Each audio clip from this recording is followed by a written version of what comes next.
There is a line of men standing in the cold. They have just arrived at Auschwitz. They do not know where they are yet. They do not know what this place is. They only know that they have been traveling in cattle cars for days without food or water, pressed against each other so tightly that the dead remained standing because there was no room to fall. Now they are standing in a line, and an SS officer is pointing. Left, right, left, right. The movements are casual, almost bored. A flick of the finger, a glance. Left, right. The men do not know what the pointing means. They do not know that left means the gas chambers, that left means you will be dead within hours, that your body will be burned and your ashes will fertilize the fields around this place. They do not know that right means you live, for now. Viktor Frankl is in this line. He is a psychiatrist from Vienna. He is 37 years old. He has spent the last decade developing a new form of therapy called logotherapy, therapy based on meaning, on the idea that human beings can endure almost anything if they know why. If their suffering has purpose, if their life points towards something. He has written a manuscript about this. He has poured years of research into it, case studies, theory, a complete system for understanding the human drive for meaning.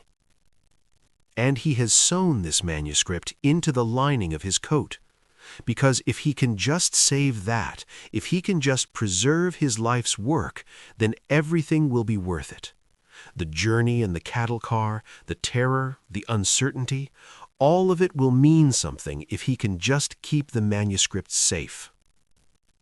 But now he is standing at Auschwitz, and the coat is being taken. Everything is being taken. His clothes, his shoes, his wedding ring, the manuscript. An SS guard rips the coat from him and throws it onto a pile. Frankl tries to explain. He tries to say that there is something important sewn into the lining, but the guard does not care. The coat is gone. The manuscript is gone. 10 years of work gone. And Frankl is standing naked in the cold, and he is given new clothes, rags, the clothes of a man who is already dead. And when he puts his hand into the pocket, he finds a piece of paper, a torn page from a Hebrew prayer book, the Shema Yisrael. Hear, O Israel, the Lord our God, the Lord is one. And in that moment, standing naked, having lost everything, Frankl understands something. He has lost the manuscript, but he has gained something else. He has gained his life's task, not to preserve the old ideas, but to live them, to test them, to discover whether what he believed about meaning and suffering is true, not in a comfortable Viennese office, but here, in hell, in the place designed to strip human beings of everything that makes them human. The SS officer points. Right. Frankl lives. For now. And what happens to him over the next 3 years will either confirm everything he believed or destroy it completely. Because Auschwitz is not a place for abstract philosophy. Auschwitz is the place where ideas are tested in conditions that would make most philosophies irrelevant, where the question is not what should you believe, but can you survive this? And if you survive, will you still be human? This is not a story about the Holocaust. This is a story about what happens when a philosopher is forced to live his philosophy under conditions that make survival itself a daily miracle. This is a story about meaning, about why some people survived the camps and others did not, about what gives human beings the strength to endure the unendurable, about the last freedom that cannot be taken away no matter what is done to you. And the answer, Frankl discovered, is this. It is not the strongest who survive. It is not the healthiest. It is not the youngest or the smartest or the most privileged. The ones who survive are the ones who have a reason, the ones who can answer the question, what am I living for? The ones who have something waiting for them on the other side.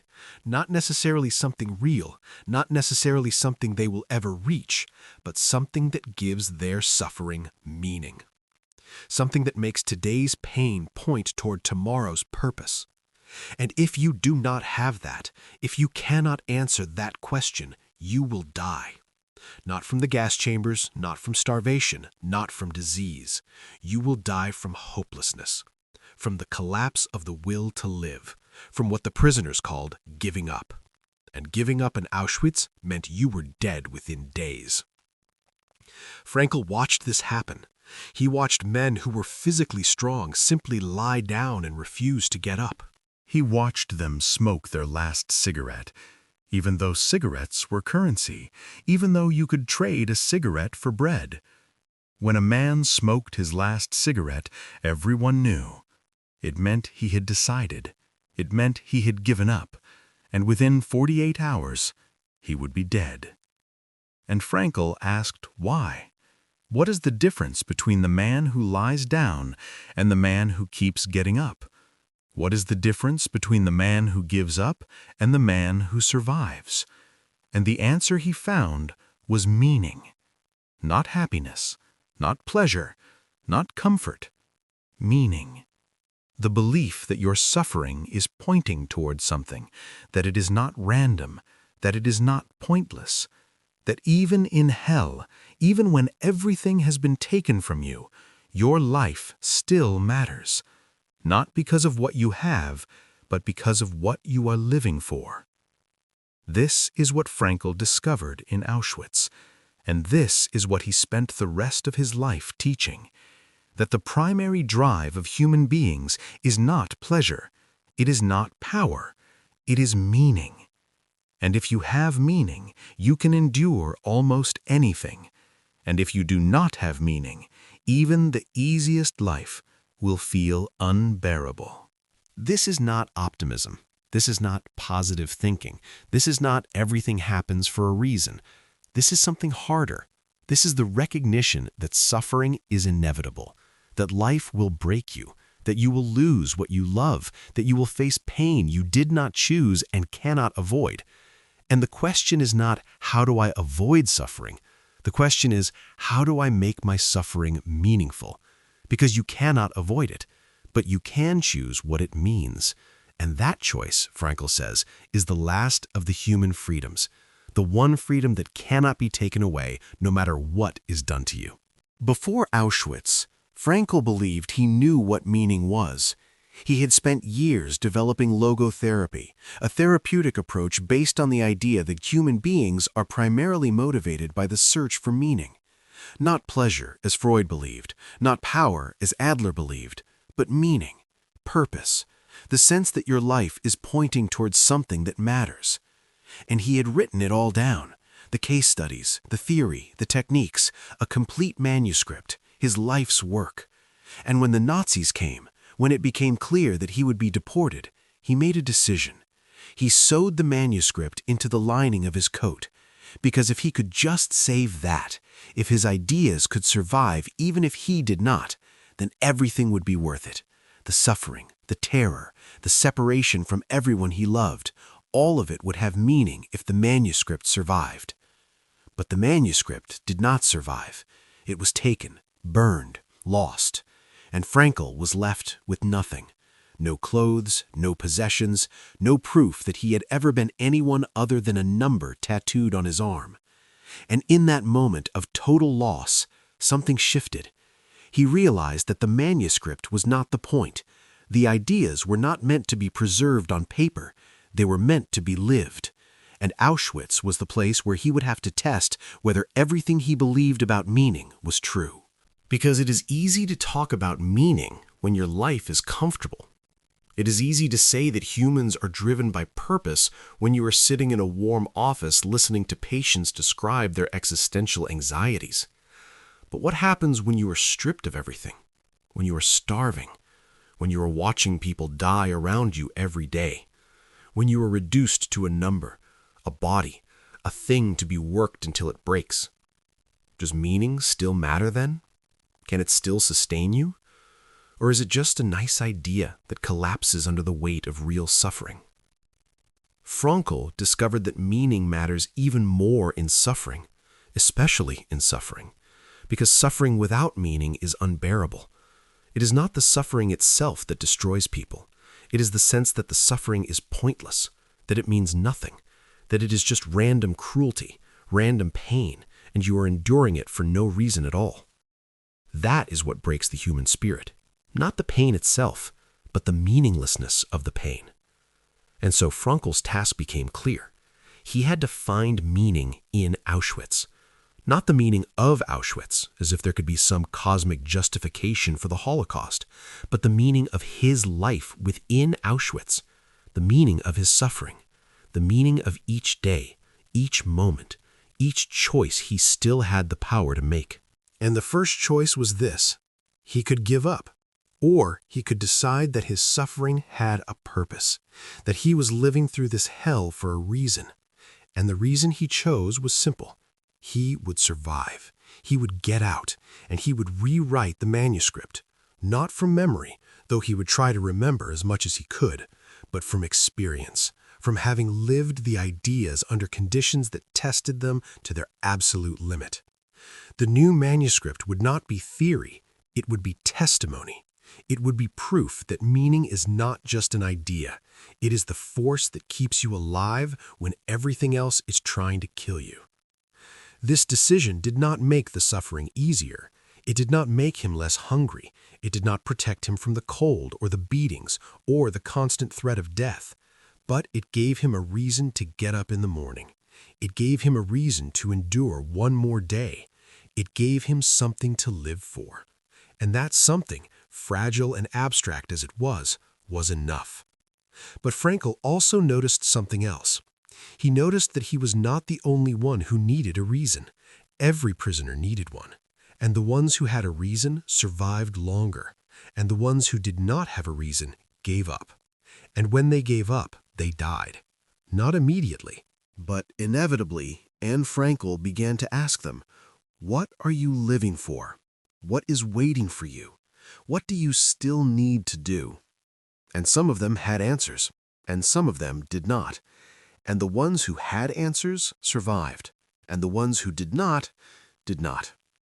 There was a man who had a child in another country, a daughter he had sent away before the war, and every day he would say to himself, I have to survive. I have to see her again. She is waiting for me. And that thought kept him going. It did not make him stronger. It did not make him healthier, but it made him refuse to give up, because his survival was not just for him, it was for her. And as long as she was out there, his life had meaning.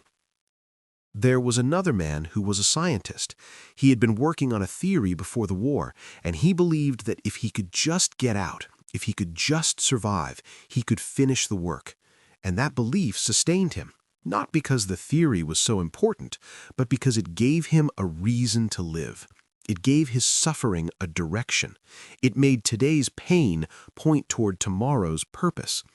And there were men who had no reason, men who had lost everyone, men whose work was gone, men who could not imagine a future. And these men gave up, not because they were weak, but because they had nothing left to live for.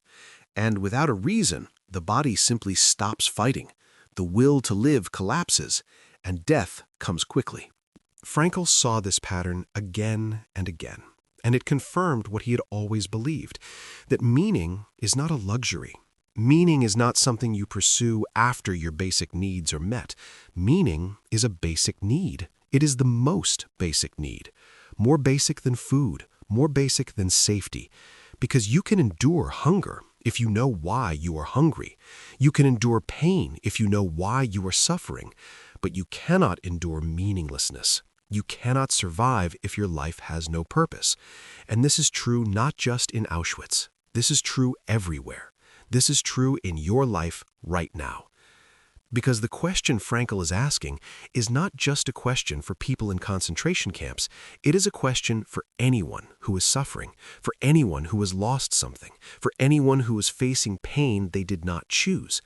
The question is, what are you living for? What gives your life meaning? What makes your suffering bearable? And if you do not have an answer to that question, then no amount of comfort, no amount of pleasure, no amount of success will ever be enough. Because the hunger for meaning is deeper than the hunger for happiness, and if you do not feed it, you will starve, not physically, but spiritually. And spiritual starvation, Frankl learned, is just as deadly as physical starvation. So the manuscript was lost, but the lesson was not lost. The lesson was this: meaning is not something you preserve on paper. Meaning is something you live. And the test of whether your ideas about meaning are true is not whether they sound good in a lecture hall. The test is whether they sustain you when everything else has been taken away. And Frankl's ideas passed the test, not because they made his life easier, but because they gave his life direction. And direction, even in hell, is enough. Auschwitz was designed to break people. The starvation, the cold, the forced labor, the random violence, the constant threat of death. Everything about the camp was calculated to reduce human beings to animals, to strip away dignity, identity, hope, to make survival itself so difficult that most people would simply give up. And many people did give up. Frankl watched it happen. He watched men who were physically strong, men who should have been able to endure, simply lie down and refuse to get up. And once they lay down, they were dead within days. Not from illness, not from execution, but from something else, from the collapse of the will to live. And Frankl wanted to understand why. Why did some men give up while others kept going? Why did some men survive while others, just as strong, just as healthy, died? The answer was not physical.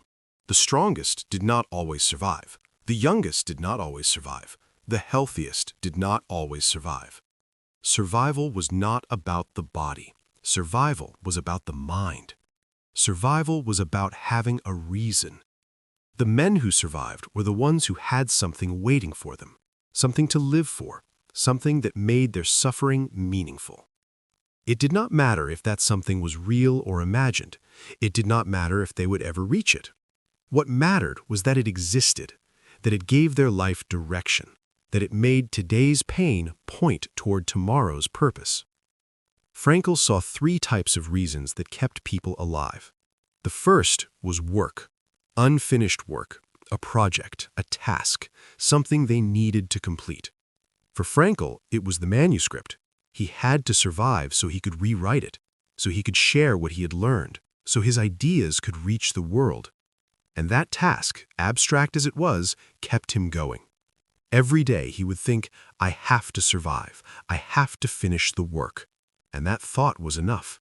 There was a scientist in the camp who had been working on a theory before the war, a mathematical proof, and he would spend his nights, when he should have been sleeping, working through the equations in his mind.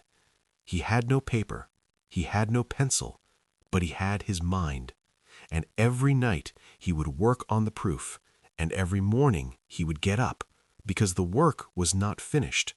And as long as the work was not finished, he had a reason to live. He survived, and after the war, he published the proof, and it was brilliant.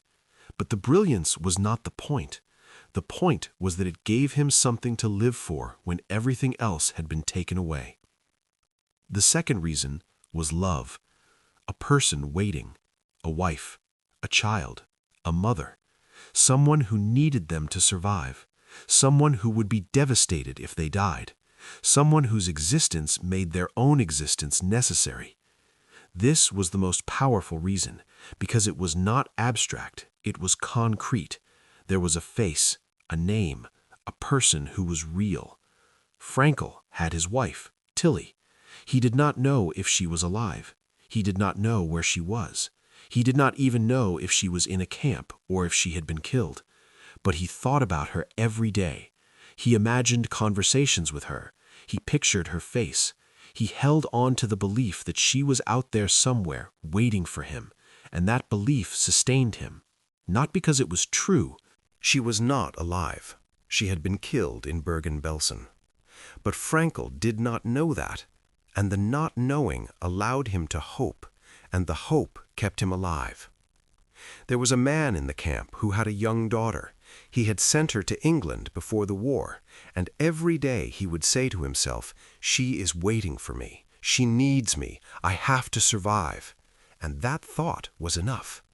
It did not make the hunger go away. It did not make the cold bearable, but it gave him a reason to endure. And he survived. And after the war, he found his daughter, and she was alive.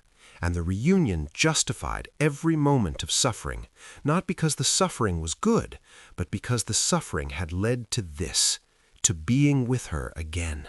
And that made it meaningful. The third reason was the suffering itself, the belief that the suffering had a purpose, that it was not random, that it was teaching something, that it was transforming something, that even if nothing external came from it, something internal was being forged. This was the hardest reason to hold on to, because it required faith, not religious faith necessarily, but faith that suffering can have meaning even when you cannot see what that meaning is. Frankl met a man in the camp who had been a devout Jew, and the man struggled with his faith. How could God allow this? How could there be meaning in such senseless cruelty? And Frankl did not have an answer, but he told the man this: maybe the question is not why is God allowing this? Maybe the question is, what is God asking of you? What is this suffering demanding from you? How can you respond to this in a way that gives it meaning? And the man thought about this, and he decided that his response would be to remain human, to not become like the guards, to not let the cruelty make him cruel, to suffer with dignity. And that decision gave his suffering meaning, not because it changed anything external, but because it changed something internal. He was choosing who he would be in the face of suffering, and that choice was everything. But Frankl also saw the opposite. He saw men who had no reason, men who had lost everyone, men whose work was gone, men who could not imagine a future. And these men gave up. And when they gave up, the body followed. They would stop eating, they would stop moving, they would lie down and refuse to get up. And within days, they were dead. There was a moment that Frankl never forgot. A man was lying in the barracks. He had stopped eating, he had stopped talking. He was just lying there, staring at nothing. And Frankl went to him and said, "What are you doing? You have to get up, you have to keep going." And the man said, "Why? What is the point? Everyone I loved is dead. Everything I worked for is gone. What is the point of surviving?" And Frankl did not have an answer, because the man was right. From his perspective, there was no point. And without a point, without a reason, the will to live simply evaporated. The man died 2 days later, not from starvation, not from disease, but from hopelessness.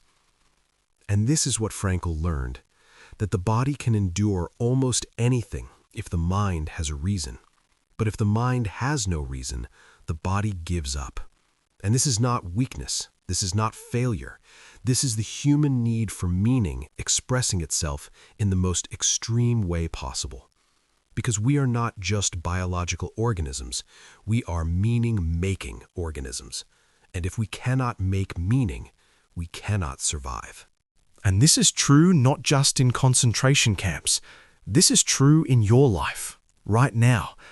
If you do not have a reason to get up in the morning, if you do not have something you are living for, if you do not have a sense that your life is pointing towards something that matters, then you are already dying, not physically, but spiritually. And spiritual death, Frankl learned, precedes physical death. The men who gave up in the camps died in their minds first. The body followed, but the death began with the loss of meaning. So the question Frankl is asking you is this: what are you living for? What gives your life meaning? What makes your suffering bearable? And if you do not have an answer, then you need to find one, not because it will make you happy, but because it will keep you alive. Because meaning is not optional. Meaning is the difference between enduring and giving up in any context is death. Not all suffering makes you better. This is one of the hardest truths Frankl learned in Auschwitz, because we want to believe that suffering ennobles, that it makes you wiser, kinder, more compassionate, that if you endure enough pain, you will emerge transformed, purified, better than you were before. But Frankl saw that this is not always true. Sometimes suffering makes you worse. Sometimes it hardens you. Sometimes it turns you into the very thing that is hurting you. The capos were proof of this. The capos were prisoners who had been given power over other prisoners. They were the overseers, the enforcers, the ones who made sure the work got done. And they were often more brutal than the SS guards, more cruel, more sadistic, because they had internalized the cruelty. They had learned to survive by becoming like their oppressors, and in doing so, they had lost something essential. They had lost their humanity. Frankl watched a capo beat a man for no reason. The man had stumbled while carrying a load. He was exhausted. He was sick, but the capo did not care. The capo beat him until he could not stand, and then the capo walked away as if nothing had happened. And Frankl realized, this man is not just surviving, he is participating. He has chosen to become part of the system that is destroying him, and that choice has destroyed him in a different way. And this is the danger of suffering.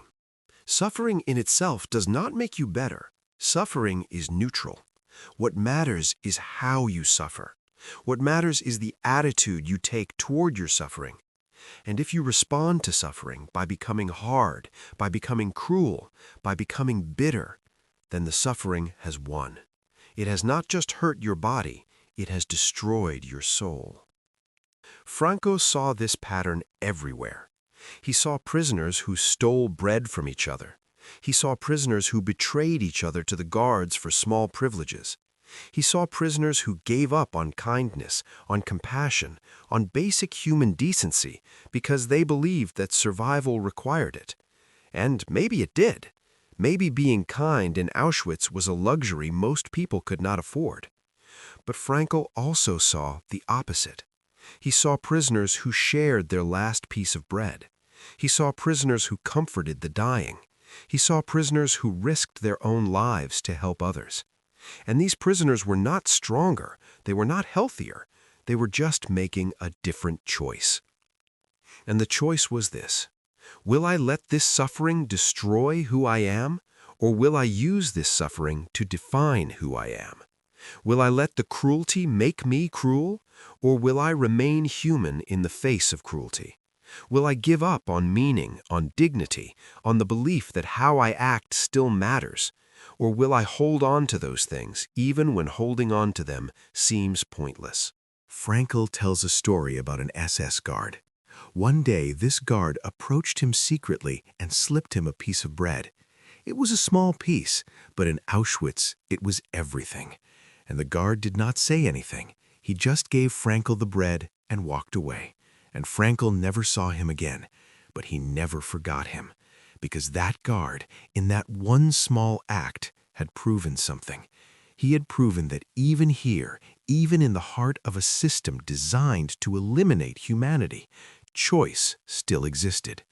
The guard could have done nothing. He could have participated in the cruelty like everyone else, but he chose differently.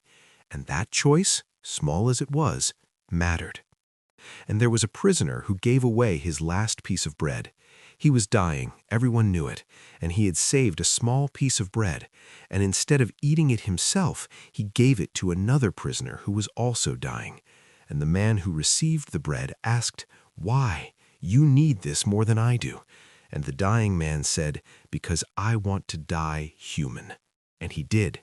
He died the next day, but he died having proven that even in Auschwitz, even when everything has been taken from you, you can still choose how you respond. You can still choose who you will be. And this is what Frankl means when he says that there are only two races of human beings, the decent and the indecent. This does not mean that choosing well is easy. It is not. Choosing to remain human in Auschwitz was nearly impossible. Most people could not do it. Most people became hard. Most people gave up. And Frankl does not judge them for that. He understands. He knows how brutal the conditions were.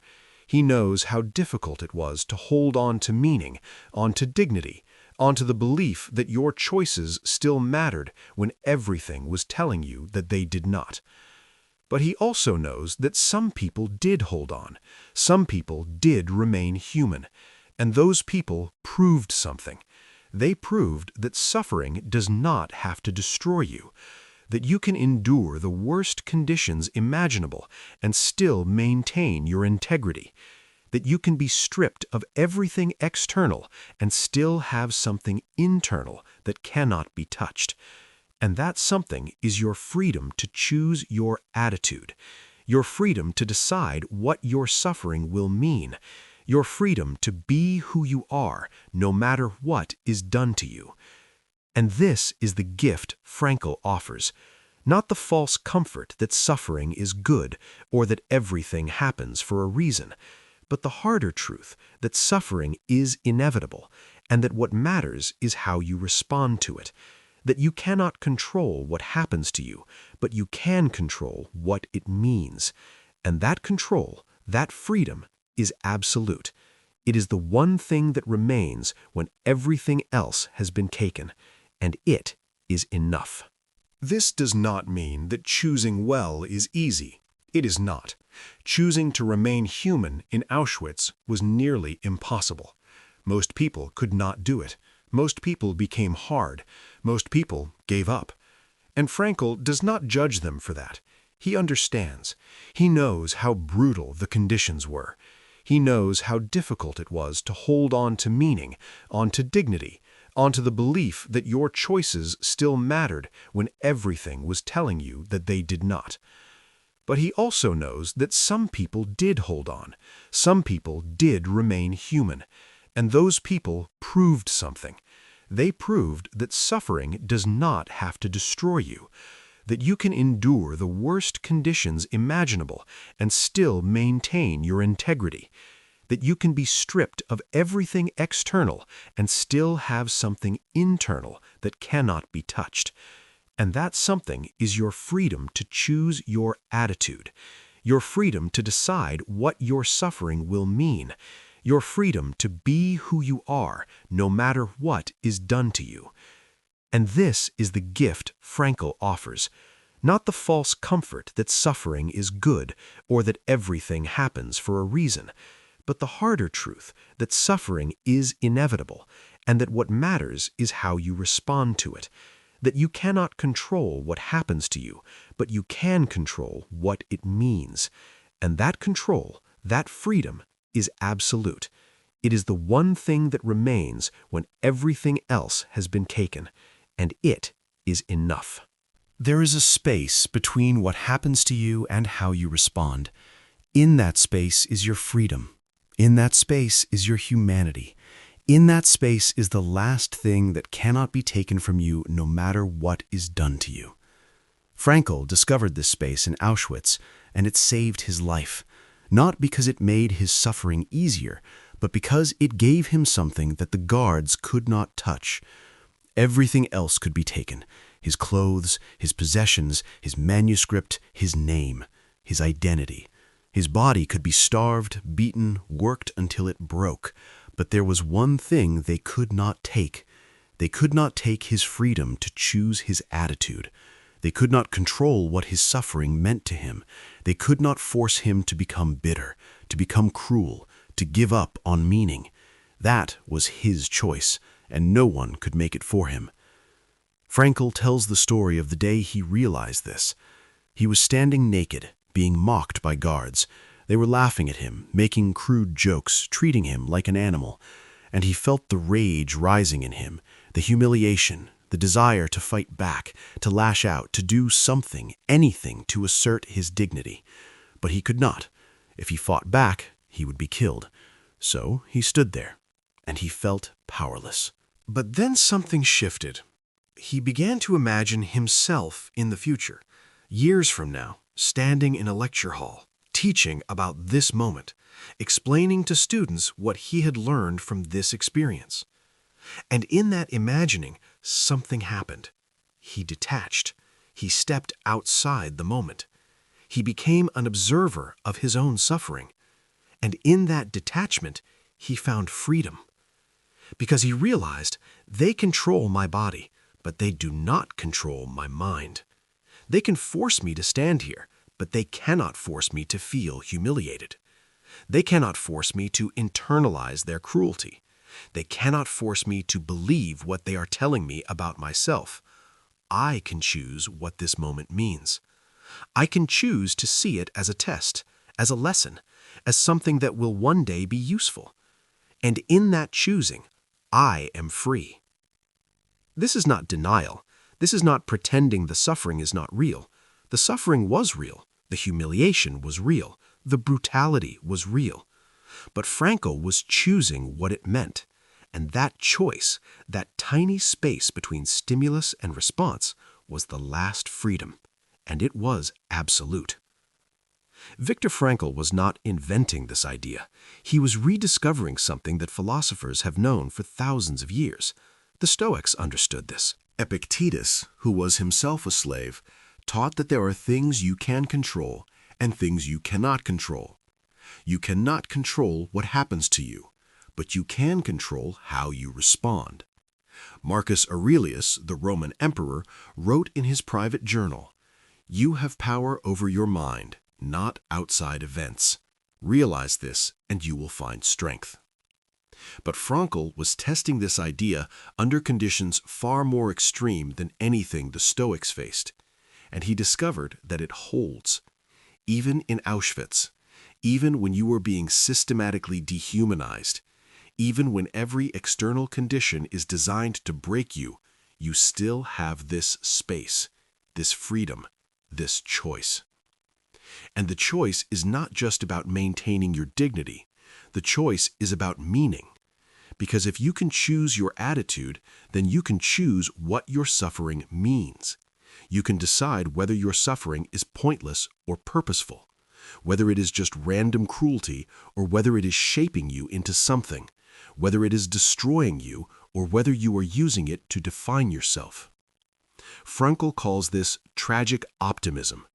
Not optimism that everything will be fine, not optimism that suffering is good, but optimism that even in tragedy, meaning can be found. That even when you cannot change your circumstances, you can change your relationship to your circumstances. That even when you are powerless externally, you are still powerful internally. And he identifies 3 ways that meaning can be found, even in the worst conditions.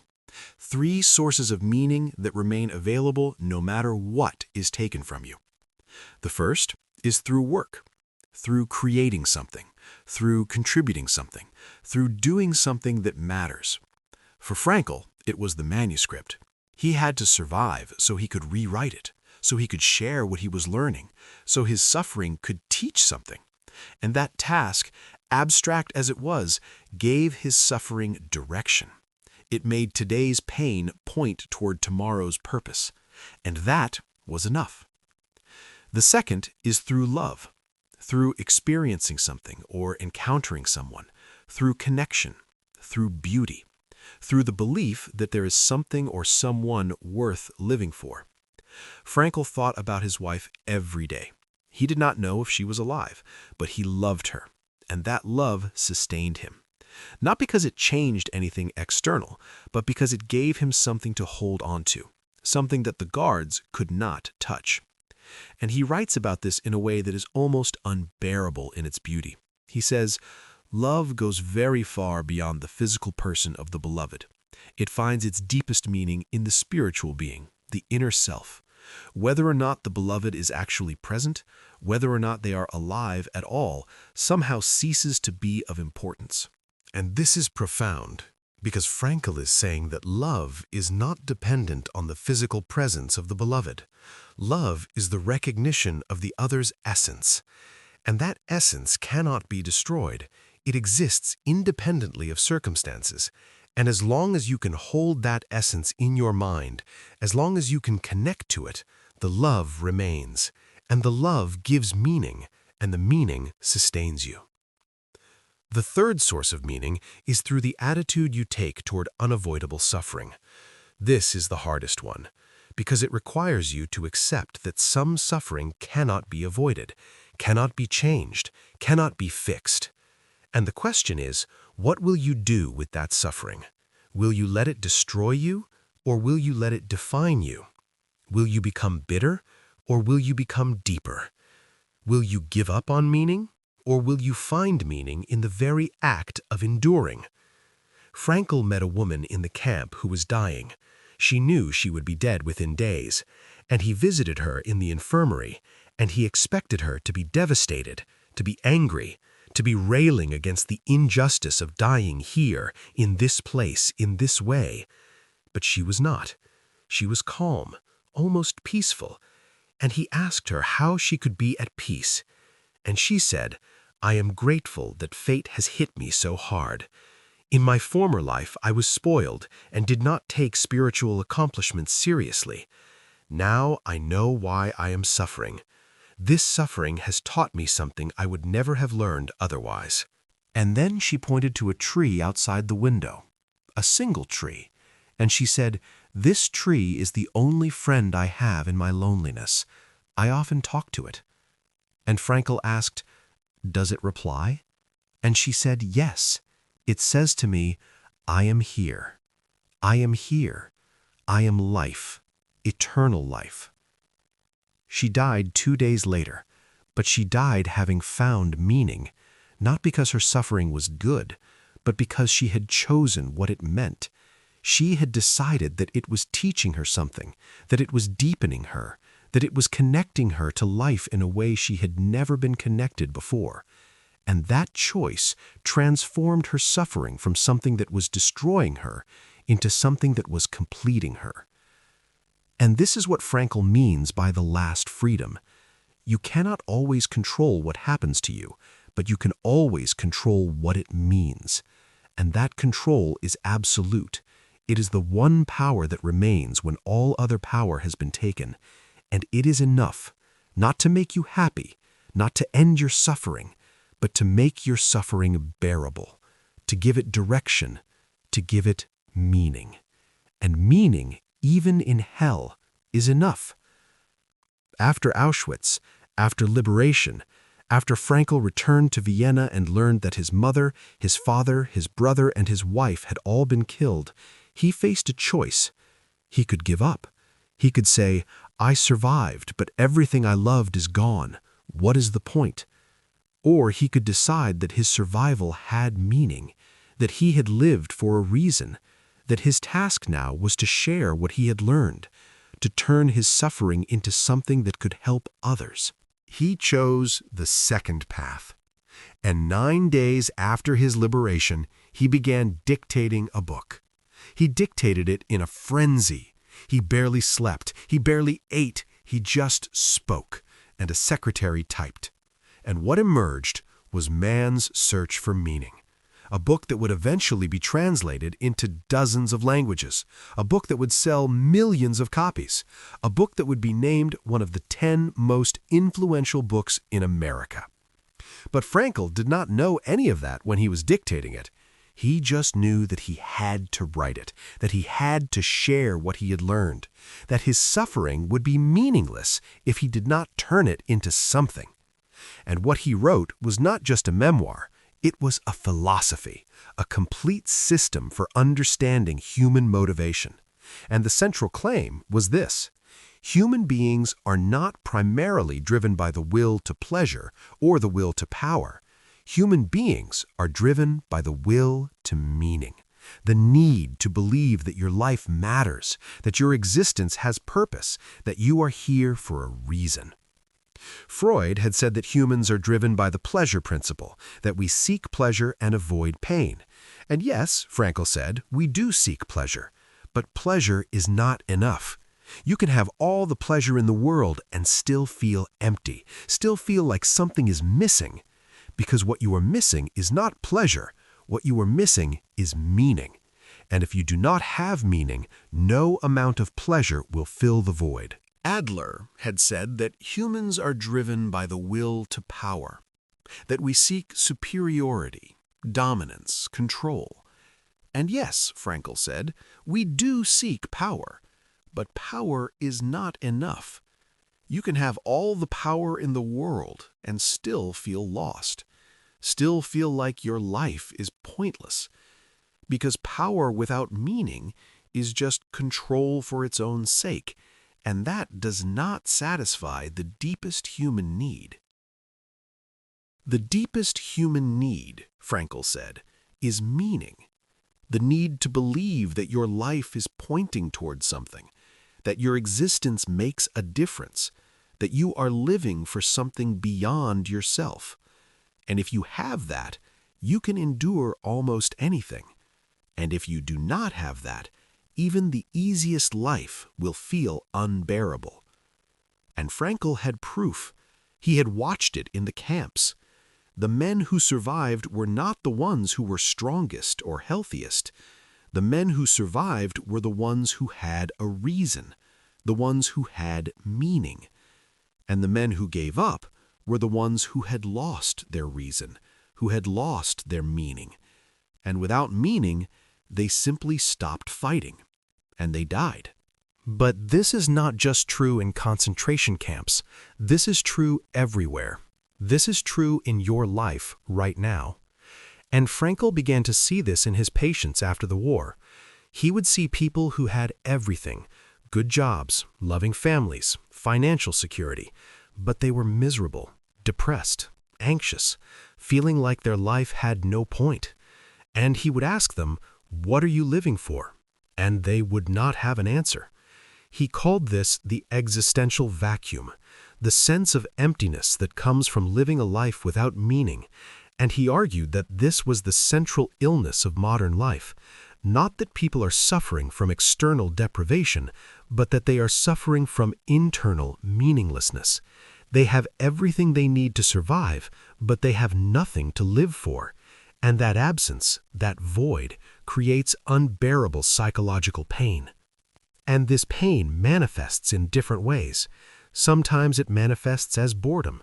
People have all the time and resources in the world, but they do not know what to do with them. They feel restless, unfulfilled, like they are wasting their life, but they do not know how to stop wasting it. Sometimes it manifests as aggression. People lash out at others because they are angry at the meaninglessness of their own existence. Sometimes it manifests as addiction.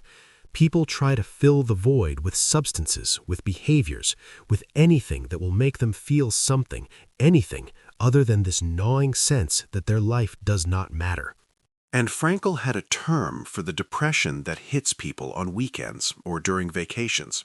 He called it Sunday neurosis. The depression that emerges when work stops, when you are no longer distracted by busyness, when you are alone with yourself and you realize, I do not know what I am doing this for. I do not know what the point of any of this is. And that realization is devastating. But here is what Frankl understood that most therapists did not. You cannot solve this problem by making people more comfortable. You cannot solve it by giving them more pleasure or more success or more social approval, because the problem is not a lack of those things. The problem is a lack of meaning. And meaning cannot be given to you. Meaning must be found by you. Or more precisely, meaning must be created by you. And this is where Frankl's therapy, logotherapy, begins. Logotherapy means therapy through meaning. And the goal is not to make people happy. The goal is to help people find meaning, to help them discover what they are living for, to help them see that their life, even their suffering, can have purpose. And the method is simple. Frankl would ask his patients, "What is life expecting from you?" What is the contribution that you are uniquely positioned to make? And this shift in the question is everything, because it moves you from a passive position to an active position, from waiting for life to give you something to asking what you can give to life. And Frankl would help his patients see that meaning can be found in 3 ways: through work, through love, through the attitude you take toward unavoidable suffering. And he would help them identify which of these pathways was most available to them. And once they identified it, once they had a clear sense of what they were living for, the depression would lift.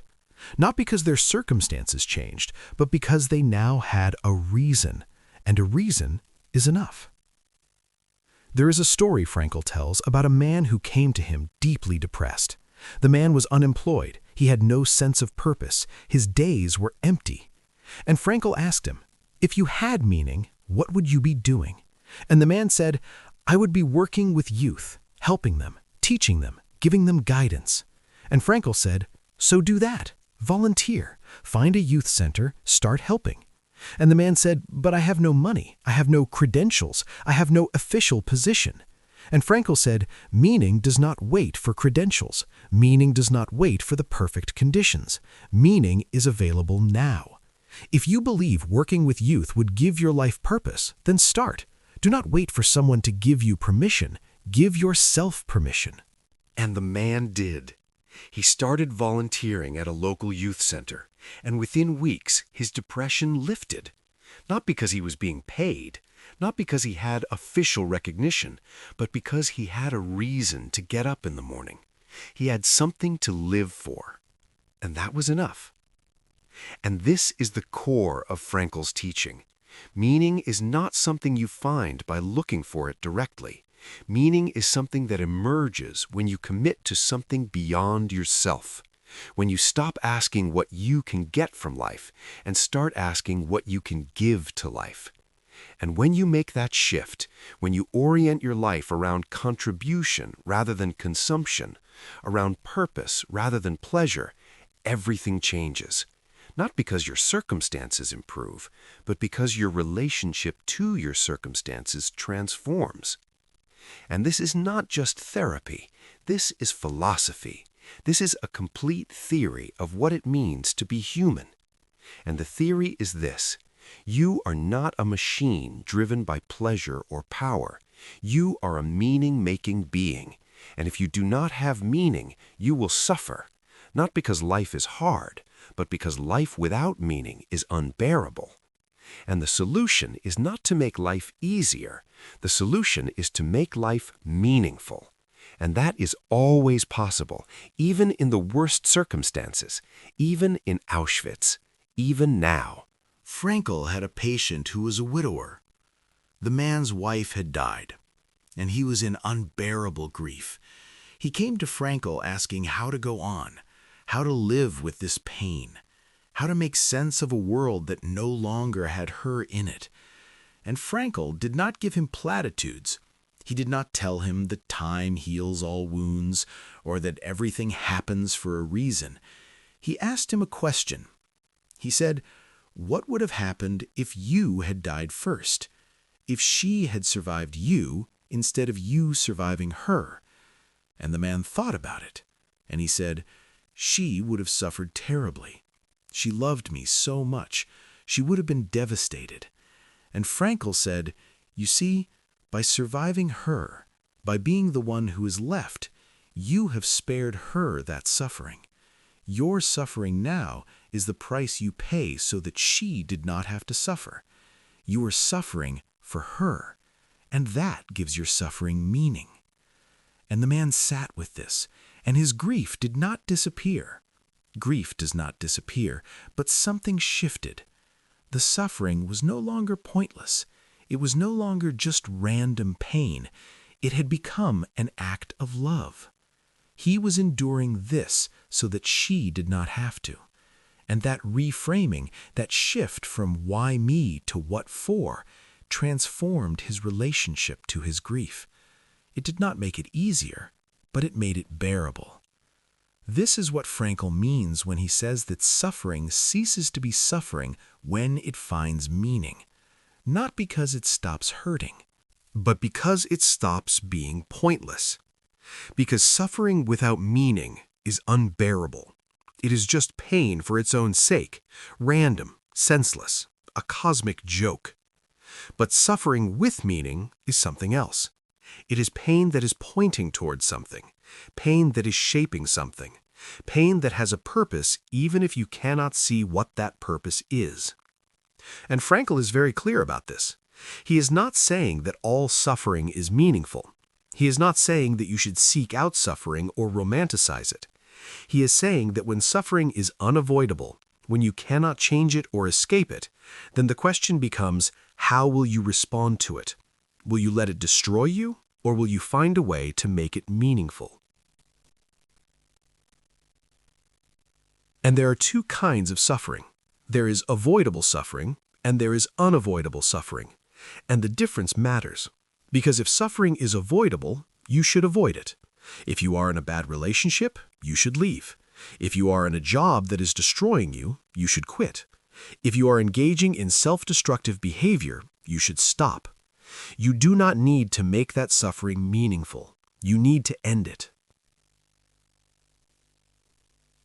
But some suffering is unavoidable. You will lose people you love. You will get sick. You will grow old. You will face pain that you did not choose and cannot escape. And when you are facing that kind of suffering, the question is not how do I avoid it? The question is how do I respond to it? How do I make it meaningful? How do I turn it into something other than just random cruelty?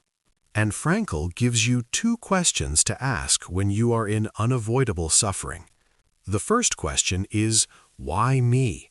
And this is the wrong question, because it has no answer. Or rather, it has an answer that will never satisfy you, because the answer is no reason. You are suffering because you are human, and humans suffer. You are suffering because you are alive, and life includes suffering. There is no cosmic justice. There is no divine plan. There is just the fact that you are here, and suffering is part of being here. And if you keep asking, why me, you will drive yourself into bitterness and victimhood and despair. The second question is, what for? And this is the right question. Because this question has answers, multiple answers, answers you can create. What is this suffering asking of me? What can I make of this? How can I respond in a way that gives it meaning? And when you ask this question, you shift from being a victim of your suffering to being an agent in your suffering. You are no longer passive, you are active. You are choosing what your suffering means, and that choice is everything. So the question Frankl leaves you with is this: what is life expecting of you? Not what do you want from life, but what does life want from you? What is your task? What is the contribution you are here to make? What is the suffering you are being asked to endure, and what can you make of it? What is the love you are being called to give? What is the work you are being asked to do? And the answer will change every day, every year, every stage of your life, because meaning is not static. Meaning is dynamic. It emerges from your engagement with the world, from your response to what is in front of you, from your willingness to keep asking the question and keep listening for the answer. Frankl spent his life teaching this, and he lived it until his last breath. At 92, he was still seeing patients, still teaching, still asking, what is life expecting of me? And the answer was clear. Share what you learned. Help others find meaning. Refuse to give up. Refuse to stop being useful. Refuse to let age or illness or loss have the final word. And he did. He wrote 39 books. He taught at universities around the world. He practiced psychiatry until he could no longer walk. And when he died having proven that a life oriented around meaning is a life worth living. not because it is easy, but because it is true, because it aligns with what you actually are, a being who needs purpose more than pleasure, who needs meaning more than comfort, who needs a reason to get up even when getting up is hard. And that reason is not far away. It is not hidden. It is not waiting for some future moment when circumstances are perfect. It is here, now, in the choices you make today, in the way you respond to what is in front of you, in the attitude you take toward your circumstances, in the decision to create meaning rather than wait for meaning to find you. Frankl returned to the selection line one more time in his writing. He described standing there. Right, he lived. And then he asked, what is the point of surviving if you do not make your survival mean something? What is the point of being given life if you do not give that life to something? And the answer is, there is no point. Survival by itself is not enough. You have to make it mean something. You have to turn it into something. You have to choose what it will be for. And that choice is available to you right now. Not in some ideal future, not when everything is perfect. Now. What is life expecting of you? What can you give? What can you create? What can you love? What can you endure? And how can you make all of it meaningful? The answer is yours to create. And the creating is the point, not the answer. The creating, the daily choice, the commitment, the refusal to give up on meaning even when meaning seems impossible. That is what Frankl offers. That is what he lived. That is what saved him, and that is what can save you. Everything can be taken from a man but one thing, the last of the human freedoms, to choose one's attitude in any given set of circumstances, to choose one's own way.